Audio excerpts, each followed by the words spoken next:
नमस्कार जय जगन्नाथ आपण मानक आम चैनल बहुत बहुत स्वागत। दर्शक बंधु आमे मैंने सब बेले चेष्टा करिताउ आम खाद्य रे निश्चित भाव में भात ऐड करने किंतु जदि आम नॉर्मल भात खाऊचे यह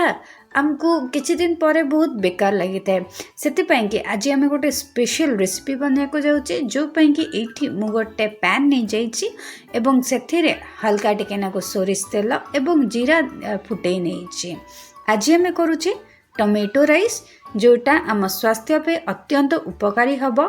एवं आम शरीर को कार्बोहाइड्रेट्स प्रोटीन एवं ता सहित गुड फैट मिल जेहेतु आम एथरे चाउल तो दौचे भात तैयारी करने से आम ऐड करुचे आमर बुट डाली ता सहित एठी मु नहीं 4-5टी एटी काजू जो थे प्रचुर मात्रा रे गुड फैट अच्छी एवं ता सहित एटी मु नहीं जाइछि किछि चिना बादाम जोटा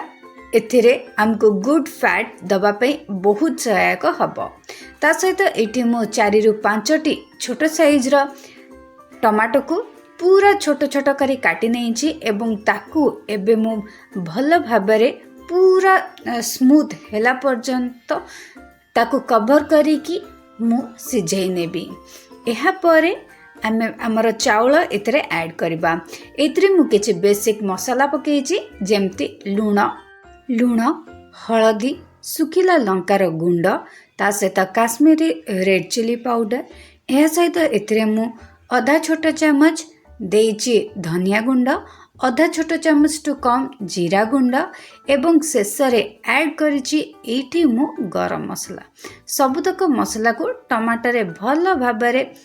मिसई सारा परे आमे को कवर करनबा एवं तापर आमर जो चाउल अछि एथरे ऐड करनबा। दर्शक बंधु टमाटर अच्छी बहुत गुड़े पोषक तत्व जोटा आम शरीर पे अत्यंत उपकारी हब ता सहित आम शरीर को पोषक जोगाइबारे से सहायक होता है जेहेतु एथिरे आमे पियाज मध्य ऐड करुचे जोटा आम शरीर पे बहुत भल होता है। तो टमाटर अच्छी विटामिन सी एवं ता सहित फाइबर जोटा आम शरीर रे विटामिन सी पाई आमर इम्यून सिस्टम स्ट्रांग होता है एथिरे अच्छी एंटी एजिंग प्रॉपर्टी जोटा आम स्किन हेल्थ पे बहुत भल होता है यह सहित आपणकर एंटी इन्फ्लामेटरी प्रॉपर्टी मध्य रोची जोटा आम स्वास्थ्य को ठीक रखिबारे सहायक होता है। जदि आपण दर्शक बंधु चाहिए ताहले एथिरे आपण अदा रसुण पेस्ट मध्य पियाज देला परे ऐड कर परिबे। आजिर वीडियो पे एतिकी आम चैनल को निश्चित भाव में सब्सक्राइब करंतु लाइक कमेंट और शेयर करंतु। रहुची नमस्कार।